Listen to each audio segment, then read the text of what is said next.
Boa tarde a todos e a todas que estão aí me vendo e me ouvindo nesse momento. Digo a todos aí que é uma enorme satisfação iniciar nesse momento aqui o nosso webinar, que tem como tema aí uma nova metrologia para uma nova indústria. Eu vou nesse momento tirar minha câmera e passar para a apresentação aqui na tela do PowerPoint, para que a gente possa começar essa apresentação, que tem o objetivo de discutir aqui, né, algumas mudanças, algumas tendências que a área de metrologia tem para nesse novo contexto da indústria 4.0, manufatura avançada, nova indústria, ou outro termo que queiram dar para isso aí. Tá?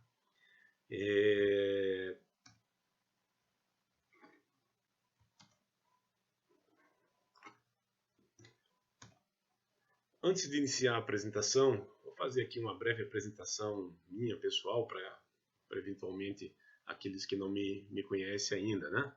Então, meu nome é André, eu sou engenheiro mecânico, com 28 anos de atuação aí na área de metrologia, e mestrado e doutorado nessa área de metrologia. Sou professor do Instituto Federal de Santa Catarina, aqui em Florianópolis. Eu estou em Florianópolis nesse momento. Sou coautor de um livro de metrologia, de fundamentos de metrologia científica industrial, junto com meu amigo professor Armando Albertazzi. Ao longo dessa caminhada de 28 anos também tive a satisfação de ser um dos idealizadores desse programa de formação continuada na área de metrologia tridimensional, chamado Forma 3D, que desde 2004 vem sendo aí operado em parceria com a empresa Forma Ações Inteligentes, com a Mitutoyo e com a Renischen. Antes ainda de passar para a apresentação, eu tenho alguns informes, alguns avisos. O tempo desta apresentação está estimado em 40 minutos. Como bom metrologista, eu estou estimando uma incerteza aí de mais ou menos 5 minutos para esse tempo. Essa apresentação será gravada e disponibilizada posteriormente aos participantes. Ao longo da apresentação podem ser feitos questionamentos por escritos no chat, né? E esses questionamentos serão respondidos no final da apresentação ou em paralelo também pelos especialistas da Mitutoyo que estão participando desse webinar em paralelo. Apenas uma observação, me pediram para avisar a todos, no momento de fazer uma pergunta no ambiente do chat, não esquecer de colocar o símbolo de hashtag ao iniciar essa sua questão, porque isso facilita a localização das perguntas para que possam ser respondidas. Tá?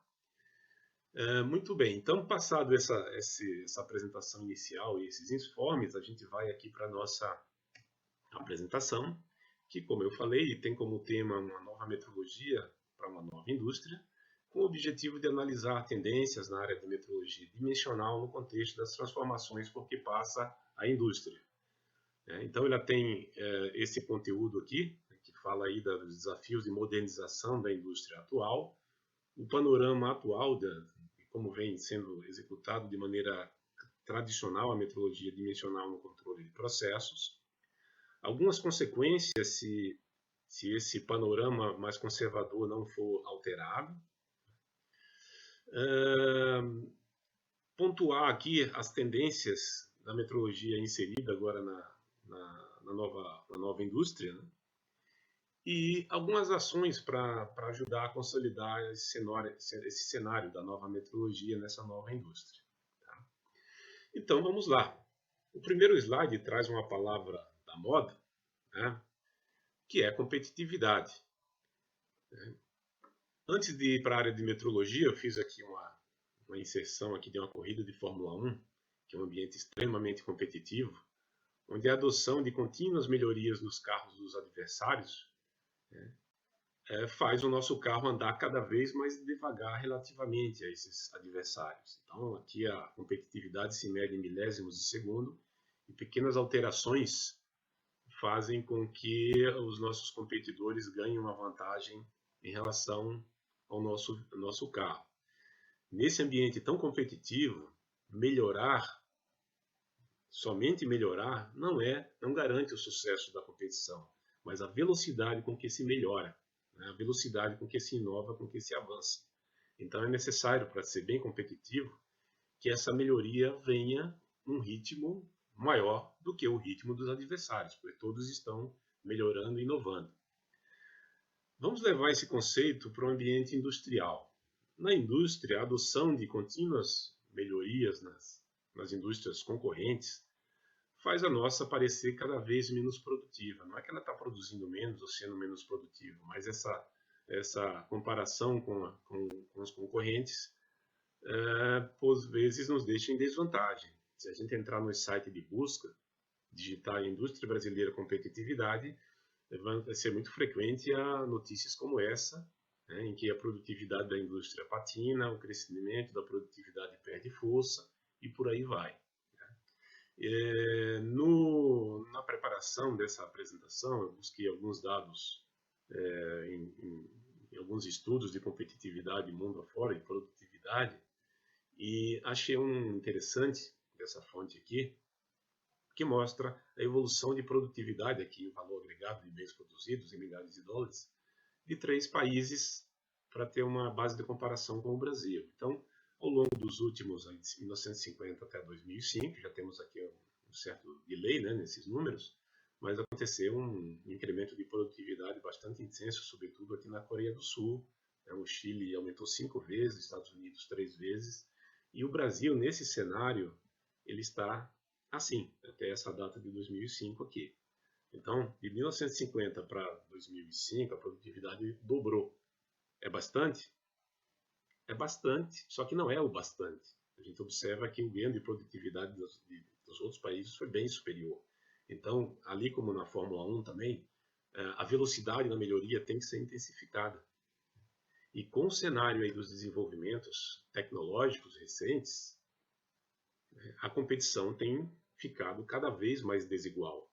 A diferença entre o moderno e o defasado tem ficado e tende a ficar, né, cada vez mais desigual e insustentável. Daqui a 10 anos, a diferença entre o moderno e o defasado, né, pode resultar em um ganho por WO, né, onde o defasado nem vai estar no cenário para competir. Então, antes, o cenário era modernizar para crescer. Esse era um lema. Cada vez mais, o lema tem sido modernizar ou desaparecer. Então, aqui a gente tem um cenário cada vez mais polarizado na indústria mundial. E, se a gente quer evitar o WO e quer reverter esse jogo aqui, temos que ser mais produtivos. E aí há uma lista bastante extensa de itens macroeconômicos, microeconômicos responsáveis por isso, né? Não é a minha especialidade. E eu procurei pensar, né, dentro da minha área de atuação, no que a gente pode contribuir para mudar esse jogo, para reverter essas tendências aqui. Então, na indústria mecânica, a produtividade é impactada, dentre outros fatores, pela velocidade com que se consegue produzir peças dentro das tolerâncias especificadas nos projetos de engenharia. Nós temos aqui um cliente ávido por consumir um produto, tem necessidades e expectativas. Muitas dessas necessidades e expectativas precisam ser traduzidas tecnicamente e vão gerar uma série de informações técnicas, dentre elas uma que impacta bastante no atendimento dessas necessidades e expectativas, que é a geometria, a precisão geométrica dos componentes que vão compor esse produto aqui. Isso resulta, então, num trabalho de especificação geométrica, né? Aí o GDT como linguagem para isso, como método para isso, e isso vai ser o roteiro para que se faça uma construção geométrica ajudada pelo controle geométrico, né, de tal maneira que se esse componente aqui sair dentro dessas especificações, eu tenho uma boa segurança que isso vai estar contribuindo para o atendimento e satisfação do meu cliente, que é quem paga tudo isso, né? Então, nesse cenário, para que a produtividade não seja prejudicada, pressa e precisão, que são historicamente inimigas, precisa aí estabelecer um acordo de paz, né? A gente tem que garantir um bom nível de precisão, mas que isso tem que andar numa velocidade mais alta, né? Então, por sua vez, essa velocidade, ou a velocidade que a indústria produz peça dentro dessas tolerâncias, depende da correta definição dos requisitos geométricos e dos meios para atendê-los. Então, nós temos aqui, né, uma especificação geométrica que deve ser o mais racional possível para atender isso do ponto de vista técnico e econômico também. Isso, fazendo uma comparação didática, isso aqui seria o tamanho do alvo, né?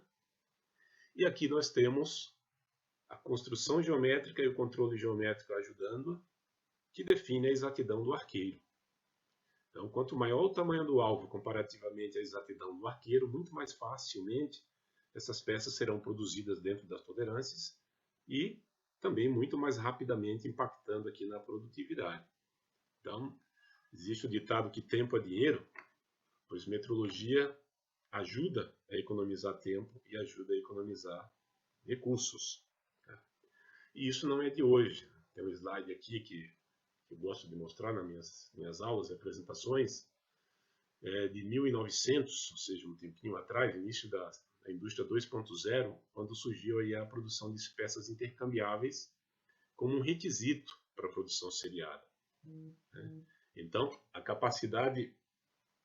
intercambiabilidade significa capacidade de produção de peças dentro das especificações geométricas definidas, de modo que possam ser montadas sem que haja nenhum ajuste não previsto. Nada de martelada, lima ou ajustes que não sejam previstos. Pois em 1907, uma montadora americana, a Cadillac, foi a primeira empresa, a primeira montadora a usar blocos padrão, a introduzir uma metrologia mais afinada na produção dos seus veículos. Em 1908, a Cadillac impressionou o mundo no concurso de inovações que acontecia na Inglaterra, levando 3 veículos, desmontando completamente esses 3 veículos, misturando as suas peças e remontando esses veículos com peça um do outro. Eles conseguiram fazer essa proeza e os veículos não só montaram, como funcionaram, e percorreram 500 milhas no autódromo, diante de um público aí, impressionado com esse nível de precisão mecânica nas peças do veículo. Então, a metrologia sempre ajudou e sempre tem o potencial de ajudar bastante o atendimento de requisitos geométricos que levem uma produção e montagem no menor tempo possível. Vamos agora, saindo de 1900, chegar aos dias atuais para analisar um cenário atual. Mas vamos ser bem otimistas nesse cenário atual aqui. Vamos considerar um bom cenário. Vamos pensar numa empresa onde os requisitos de precisão do produto foram bem analisados e definidos. Não houve chute de tolerância, né? As tolerâncias traduzem de modo realista esses requisitos. Foi feita uma boa análise para a definição dessas tolerâncias. Depois os desenhos foram formalizados, essas tolerâncias foram formalizadas no desenho de maneira bem clara, sem erros, atendendo às normas de GDT, seja ISO, seja ASME, sem erros de especificação e escrita. Com base nisso, são estabelecidos planos de controle focados naquilo que realmente importa, aquilo que não é crítico, que não é relevante, os planos de controle não focam. E, uma vez diante desses planos de controle muito bem definidos, os processos de medição empregam bons meios de medição, bons métodos de trabalho e operadores bem treinados. Então, nós temos aqui um cenário que é potencialmente muito bem estruturado, né? Um cenário otimista, como eu havia comentado no início do slide. Muito bem, pois mesmo nesse bom cenário, a gente observa aqui no Brasil, principalmente, medições que são realizadas no processo, aqui medições inline, mas que usam sistemas, instrumentação manual, sem conexão de dados, por exemplo. Ou as medições mais detalhadas, de maior exatidão, como a medição tridimensional, sendo realizada afastada da produção, medição offline, que incorre aí na necessidade de movimentação de materiais, de maiores tempos de preparação e que incorre também numa certa demora entre ter um diagnóstico do que está acontecendo nesse momento aqui com a produção. Então, nós temos aqui medições detalhadas, afastadas, desconectadas do processo, medições com pouca ou nenhuma integração de dados e pouca utilização dos dados medidos. Às vezes os dados só estão utilizados para dizer está bom, está ruim, corrige um centésimo para mais ou para menos, quando se poderia ter uma utilização muito mais racional e eficiente desses dados aí, muito mais rica. Tá? Isso tem consequências. Então, nós temos consequências operacionais que impactam em produtividade, como maior movimentação de materiais, maiores tempos envolvidos nas medições, atraso nos diagnósticos e ações corretivas no processo de produção. Os dados ficam dispersos pela fábrica, sem uma reunião, sem uma análise sistêmica a respeito dos processos, que acabam ficando invisíveis e acontecendo um desconhecimento do real comportamento desses processos. E, para fazer uma comparação aqui com um cenário assim, se a gente tenta controlar um processo sem acompanhar o que está acontecendo em tempo real, né, é mais ou menos como a gente tentar dirigir um veículo, né, olhando aí pelo retrovisor desse veículo com o vidro completamente vedado, completamente tampado. Fazendo uma outra comparação agora,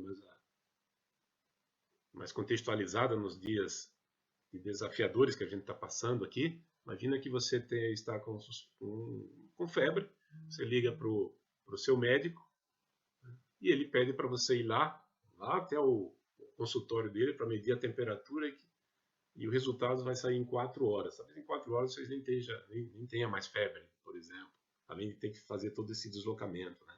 Então as medições têm que se aproximar dos processos, as medições têm que observar os processos em tempo real. Bom, e isso traz potenciais consequências negativas, como perdas com refugos de peças, baixa capacidade de previsão de problemas, ações de melhoria realizada às cegas, subaproveitamento de potencialidades, baixo retorno de investimentos e baixa produtividade. E a gente tem que tomar muito cuidado com erros e desperdícios, porque eles têm uma capacidade mágica de se incorporar ao cenário, se camuflar, ganhar uma naturalidade e às vezes ganhar até defensores, né? Aqui nós temos um bichinho aqui, camuflado de folha de eucalipto ali, a gente nem enxerga ele aqui. Aqui a gente tem uma situação insólita, né? Um micrômetro sendo usado aqui como grampo para soldagem. Se esse micrômetro ficar aqui uma semana, já ganha um ar de naturalidade, na terceira semana já tem gente defendendo que tem que ser um micrômetro para fazer essa tarefa acontecer de maneira adequada. Então, cuidado com os erros e desperdícios, ele tem esse poder mágico de se incorporar no cenário e não ser mais visto. Bom, a nova indústria, chegamos agora na nova indústria. Na nova indústria, o cenário muda e a metrologia também vai ter que mudar. Nessa nova indústria, todos aqueles avanços vertiginosos aí das tecnologias de informação e comunicação estão causando uma revolução na manufatura. E essa nova indústria combina processos digitais com máquinas conectadas, capazes de interagir e tomar decisões. Então, são processos flexíveis, seguros e com alta eficiência, máquinas capazes de, entre aspas, né, sentir o que se passa ao seu redor, se comunicar, aprender e tomar decisões autônomas. E uma intensa conexão entre os sistemas, tanto a integração física quanto a integração computacional. Na nova indústria, a visibilidade do que acontece em cada etapa do processo, em cada dispositivo do processo, é um diferencial bastante grande para que se possa tirar vantagens a respeito dessas inovações tecnológicas para ganhos de produtividade, qualidade e, consequentemente, competitividade. A metrologia nessa nova indústria, então, tem que assumir capacidades como essa aqui. Primeiro, a metrologia tem que estar imersa nos processos. A metrologia tem que estar junto, acompanhando em tempo real o que acontece nos processos. Segundo, a metrologia tem que estar conectada, desde os instrumentos mais simples, digamos assim, né? Os instrumentos manuais, até máquinas de medida tridimensional que estiverem nesse cenário aqui, tem que apresentar conectividade. E outra, né, tem que haver softwares que vão receber essa avalanche de números e serem capazes, né, de triturar esses números, de processar esses números para obtenção de informações valiosas, né, ou seja, capacidade analítica. Então vamos começar aqui pela imersão, né? A integração dos sistemas automáticos no chão de fábrica é uma realidade.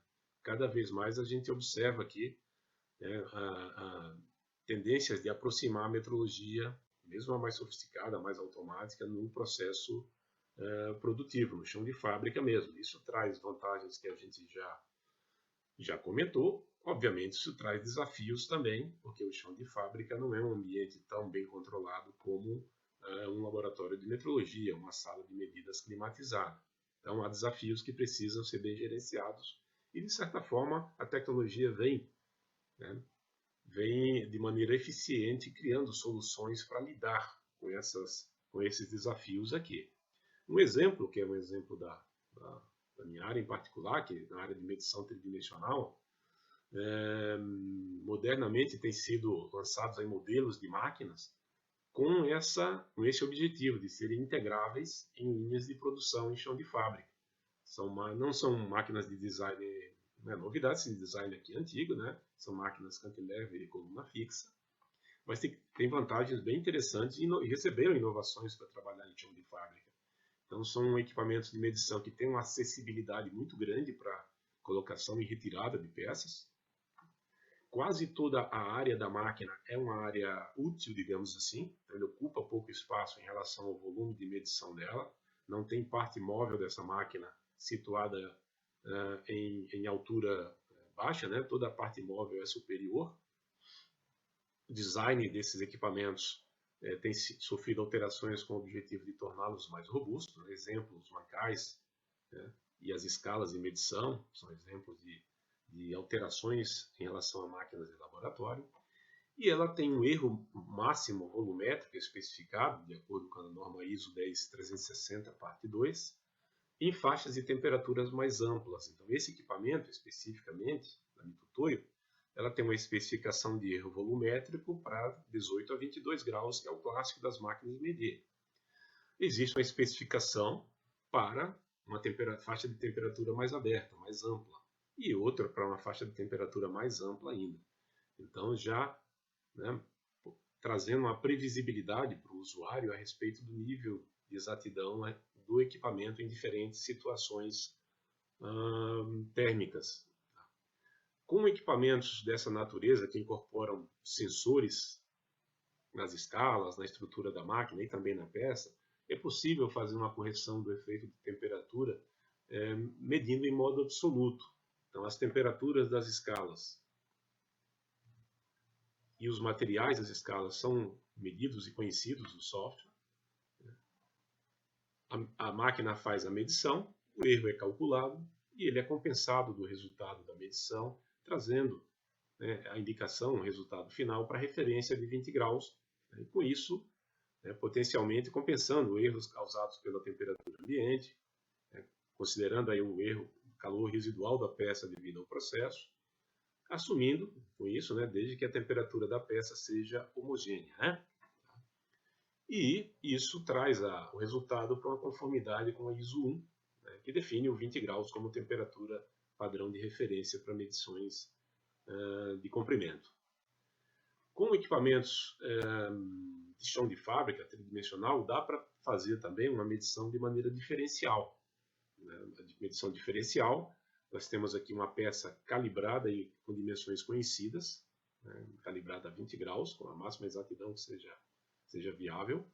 A máquina mede essa grandeza conhecida, depois ela mede a peça que se quer dimensionar, e a diferença do resultado da peça calibrada para o seu valor de referência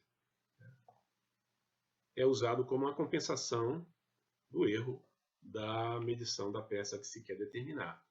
Com isso, se compensa erros causados pela temperatura ambiente, compensa erros de medição da própria máquina de medir, considerando que a peça e a máquina estão na mesma temperatura, também trazendo o resultado para a conformidade com a ISO 1.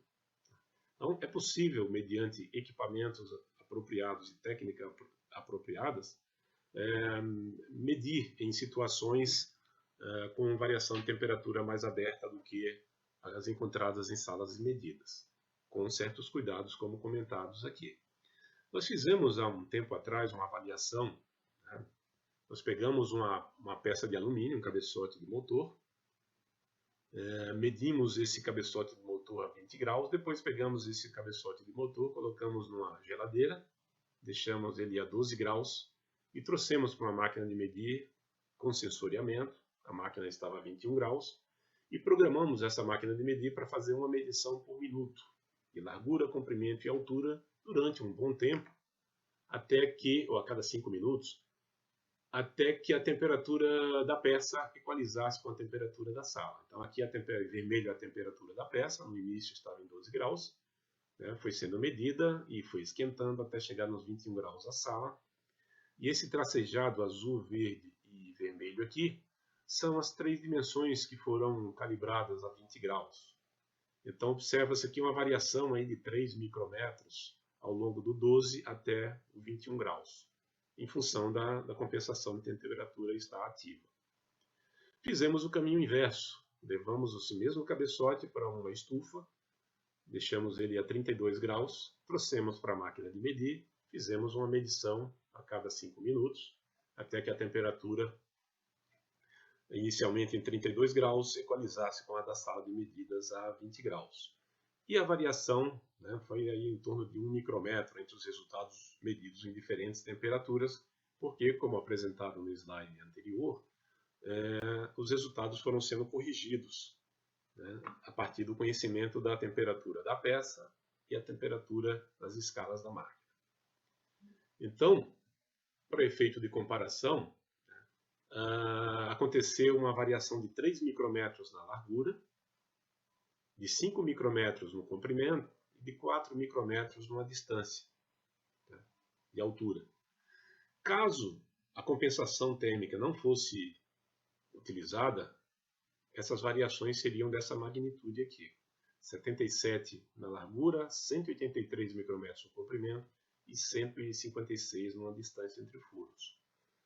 Então houve uma redução bastante importante, né, pelo fato de se utilizar meios e tecnologias adequadas para conviver com medições em temperaturas mais altas ou mais baixas, né, do que 20 graus. Isso está publicado no artigo, quem tiver interesse está disponível, tá? Que foi publicado no Congresso Brasileiro de Engenharia de Fabricação em 2015. Então, com isso aqui a gente quer dizer o seguinte, né? A tendência aponta para que a nova metrologia esteja junto dos processos. Mas aí alguém pode já dizer o seguinte: na minha fábrica, todos os sistemas de medição sempre estiveram nos processos. Eu sempre utilizei o micrômetro no processo, o paquímetro, o medidor de altura, o paquímetro, o relógio comparador. Ops, aqui o nosso micrômetro está até demais imerso no processo, né?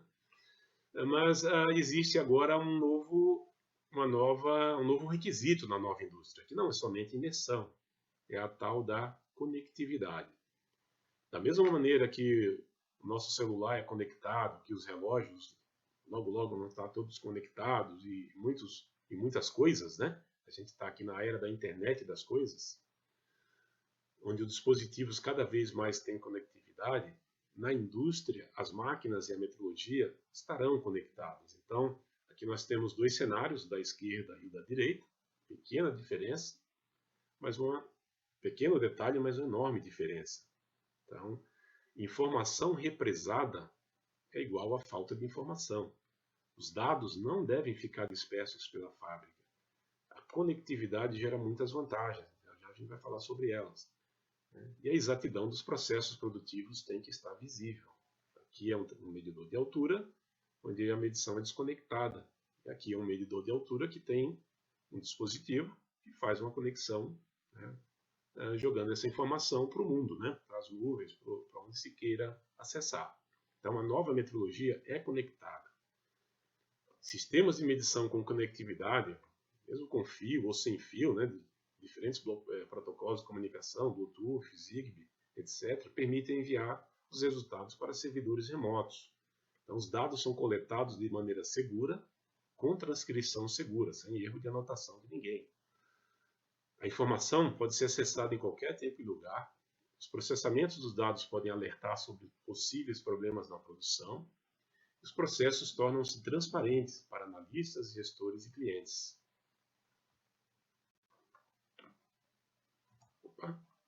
Então, isso aqui traz uma série de potenciais vantagens pelo simples fato da medição ter uma conectividade, né? E isso vai ser mandatório na nova indústria. Essa conectividade de tantos sistemas vai gerar um impacto na quantidade de dados que vai chegar para serem analisados. Então, o que fazer com tantos dados disponíveis nos processos de produção? Aí a gente chega ali no terceiro item da nova metrologia, que é uma inteligência analítica, uma capacidade analítica. Vai chegar uma avalanche de dados aqui, esses dados estruturados ou não, organizados ou não. Podemos fazer uma analogia com o Big Data da internet, né? E aí nós precisamos ter softwares, ter recursos computacionais que façam uma mineração desses dados, uma filtragem, uma organização desses dados, para obter informações valiosas a respeito das capacidades, né, do processo produtivo. Então, esses mesmos termos que a gente está ficando habituado a ouvir, né, Big Data, Data Mining, Data Science, Machine Learning, tudo isso vai vir para a nova metrologia também. E isso pode ter um potencial de utilidade gigantesco. Já é bastante utilizado em muitas áreas. Marketing, saúde, comportamento social, finanças, seguros, política. Nesse exemplo aqui, bem curioso, na área de saúde, a Universidade da Pensilvânia, nos Estados Unidos, e a Universidade de Melbourne, na Austrália, fizeram um projeto de pesquisa no qual eles analisaram em 2015 148 milhões de tweets. Tweets, a mensagem que a gente, né, posta aí nas redes sociais, no Twitter, em busca de palavras que tivessem um tom de agressividade. Nesse grupo de vários condados dos Estados Unidos, além de coletar os tweets, eles tinham também informações a respeito da incidência de doenças cardíacas e outros dados demográficos de saúde. Pois eles descobriram uma correlação bastante alta entre a agressividade no Twitter e índices de doenças cardíacas em vários condados, né? Uma correlação muito mais alta do que outros indicadores, como renda, educação, tabagismo, doenças crônicas e antecedentes raciais. Então, as doenças, né, esse gráfico da esquerda aqui, tem aqui a incidência de doenças do coração, como relatado em certificados de óbito, em atestados de óbito. E aqui na direita são as doenças cardíacas, a incidência de doenças cardíacas correlacionadas à quantidade de palavras agressivas nas postagens, né, das pessoas que moram nessa região. A gente olha para o gráfico da esquerda e para a direita e observa uma correlação bem forte, né? Tá? Então, se é possível fazer uma previsão ou estabelecer correlação entre morte por doença cardíaca e agressividade no Twitter, imagina o que nos pode fazer com dados que vêm de máquinas ferramentas, de estampos, de estamparias, de robôs, dados de produção industrial, que são menos complexos do que esses aqui, por exemplo. Então, a capacidade analítica, de maneira geral, e na indústria em particular, tem, né, o poder de saber o que aconteceu, o que está acontecendo e até o que vai acontecer. Nesse sentido, né, um velho conhecido da indústria, com quase 100 anos de bons serviços prestados, aí, tem sido redescoberto, que é o bom e velho CEP, né? Isso, uma técnica de análise de dados bastante simples e bastante eficiente, já com quase 100 anos. A primeira carta de controle do Walter Schulhart é de 1924 e, obviamente, o CEP sofreu uma intensa modernização nesse tempo todo aí. Então, o controle estatístico de processos têm essa capacidade, como as técnicas de mineração de dados, de determinar o que aconteceu, o que está acontecendo e até prever o que vai acontecer com determinado processo. Na implantação, né, o CEP analisa e delimita o comportamento de um processo, limites de controle são estabelecidos e a partir daí o processo é vigiado. Não conformidades são identificadas em tempo real, análises de tendência permitem prever não conformidades e esses limites de controle não são estáticos, são redefinidos a cada melhoria que o processo vai sofrendo ao longo do tempo, né? Então, os algoritmos modernos têm modernizado essa abordagem estatística, identificando padrões que permitam saber o que está acontecendo e até o que vai acontecer no processo. Então, são técnicas de mineração de dados e de aprendizado de máquina, né? De maneira geral, os processos falam. A gente só precisa aparelhar esses processos de metrologia para que eles possam se manifestar e aparelhar uma capacidade analítica, instalar uma capacidade analítica para traduzir esse idioma em informações que levem a tomadas de ações que vão minimizar erros, minimizar desperdícios de tempo e potencializar ganhos de produtividade, né? Então, novas tecnologias de informação modernizaram o controle de processo, controle estatístico, com impacto em melhoria de produtividade. Os dados coletados pelos operadores entram instantaneamente no sistema, são visíveis e utilizáveis instantaneamente. Alertas acontecem assim que surgem problemas ou antes que um problema ocorra. Notificações são configuradas para que as pessoas que precisam responder possam fazê-lo imediatamente. Analistas de qualidade podem acompanhar a eficiência de qualquer processo em tempo real, né? E podem comparar dados de diferentes plantas, diferentes processos, diferentes linhas de produção a qualquer tempo, a qualquer momento. Então, isso traz ferramentas que potencializam grandes melhorias em produtividade e em qualidade. Então, aqui nós temos as vantagens de ter uma metrologia imersa nos processos, conectada e com inteligência analítica embarcada. E aí, agora a gente tem que analisar aqui como é que a nossa empresa está situada nesse cenário aqui. Como é que, por onde eu começo a atacar a tomar proveito, digamos assim, dessas inovações que já estão disponíveis e vão ficar cada vez mais disponíveis. Tudo isso, na minha opinião, depende de conhecimentos que vão orientar em investimentos, depende de investimentos também. Mas se não houver conhecimentos para orientar esses investimentos, muitos desses investimentos serão infrutíferos, né? O conhecimento vai desconstruir mitos e quebrar barreiras e medos. O conhecimento vai orientar as prioridades de investimento, analisar os processos de controle, identificar deficiências metrológicas e operacionais, priorizar a implementação pelos casos mais críticos, né?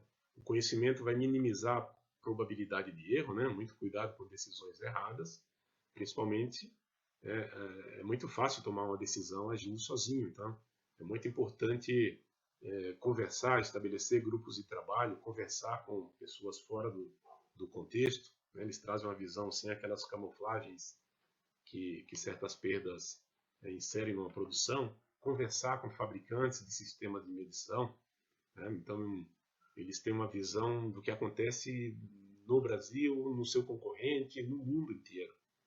É muito importante a gente se armar de conhecimentos, né, para que estabelecer investimentos com recursos que não são fáceis, são recursos escassos, né? Todo recurso é escasso, tem que ser usado da maneira mais eficiente possível para a melhoria de nossa produtividade.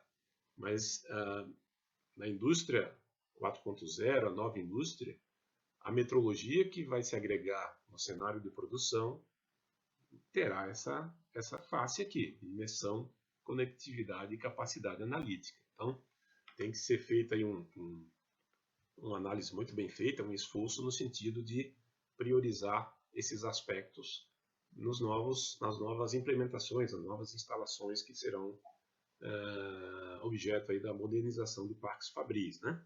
A gente não pode, não obstante aqui isso que é importante, descuidar de aspectos que são fundamentais. Vocês lembram lá no item 2 que eu comentei que a gente ia fazer um cenário, uma análise de cenário técnico fundamentado num bom cenário, até otimista, né? Então, atenção também a esses temas. Será que os requisitos de precisão do produto, do componente que eu fabrico, foram bem analisados e definidos? Será que essas tolerâncias traduzem de maneira realista esses requisitos? Né? Será que o desenho não traz erros de cotação aqui que podem potencialmente causar desperdícios, né? Erros? Os planos de controle que eu uso na minha metrologia, será que de fato eles medem aquilo que é realmente importante, não mede de mais, nem mede de menos, nem mede o que não deve, deixa de fora o que realmente importa? Será que esses processos de medição empregados, eles são confiáveis, né? Eles utilizam o meio correto, eles utilizam os recursos corretos para minimização de erros, as pessoas estão bem treinadas para operar esse sistema de medição. Então, toda inovação é importante, mas aqui é um alicerce que tem que estar firme para que aquelas inovações surtam um efeito bem sólido na melhoria de qualidade e produtividade. Tá? Muito bem, então a gente vem agora para a parte final aqui dessa apresentação, onde a gente volta a enfatizar aquela polarização, né, entre modernizar e o desaparecer. A indústria de qualquer lugar do mundo não terá futuro se seguir empregando métodos do passado. Então, cada vez mais com as inovações tecnológicas, a diferença do moderno para o antigo vai se acentuar tanto que a sobrevivência, né, do mais defasado vai ficar bastante difícil. Eu trago aqui uma frase famosa do primeiro-ministro inglês Winston Churchill durante a Segunda Guerra Mundial, que é aplicável em vários cenários e nesse também. A era da procrastinação, das meias medidas, dos expedientes que acalmam e confundem. A era do adiamento está chegando ao fim. No seu lugar, estamos entrando na era das consequências. Então, temos que ser mais produtivos. E essa melhoria não pode esperar muito tempo, nem pode ser feita de maneira muito lenta. Então, tem que ser uma melhoria em movimento. Meio parecido como trocar o pneu com o carro andando. Né? Vou melhorar o meu GDT, vou melhorar o meu processo produtivo, vou usar de ferramentas modernas para acelerar o meu processo produtivo, a minha metrologia, vou integrar dados de medição com o processo, tudo isso que a gente comentou e muito mais, tem que acontecer com o carro andando. Não temos mais muito tempo para ações e não temos mais muita chance de errar nessas ações. Tá? Então, essa mensagem eu quero deixar aqui nessa apresentação para todos. Vamos prestar bastante atenção no que está acontecendo ao nosso redor, nossos concorrentes no Brasil, fora do Brasil, nossas empresas, para aproveitar, né, as inovações que estão sendo oferecidas com o desenvolvimento das tecnologias que a gente comentou aqui. Nós temos um cenário desafiador, mas, por outro lado, nós temos uma grande chance de recuperar o atraso com esses recursos tecnológicos atuais. Espero que consigamos fazer isso, que daqui a vários anos alguém venha fazer uma outra apresentação parecida com essa, onde lá o Brasil tenha demonstrado um ganho de produtividade expressivo em relação às outras nações do mundo. Tá bom? Então, com isso, eu encerro aqui essa apresentação. Agradeço bastante aí o espaço aí aberto pela Mitutoyo no seu webinar e deixo aqui o meu e-mail para qualquer contato posterior, né, offline. E nesse momento, então, eu vou abrir aqui o ambiente do chat para acompanhar aí as perguntas que foram postadas e também acompanhar a Mitutoyo, a interação de vocês com os especialistas da Mitutoyo, tá bom? Muito obrigado. Deixa eu só aqui voltar para...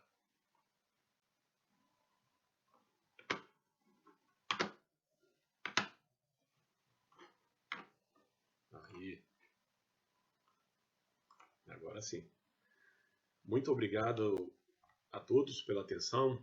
Espero que nessa apresentação a gente tenha comentado, né, sobre temas que que tragam informações novas, informações úteis, né, e que tenham algum poder de despertar uma inquietação em todos, né, nesse caminho, né, para a melhoria de qualidade e de produtividade da nossa indústria. Bom, então com isso eu finalizo essa parte aqui do nosso webinar. Obrigado a todos.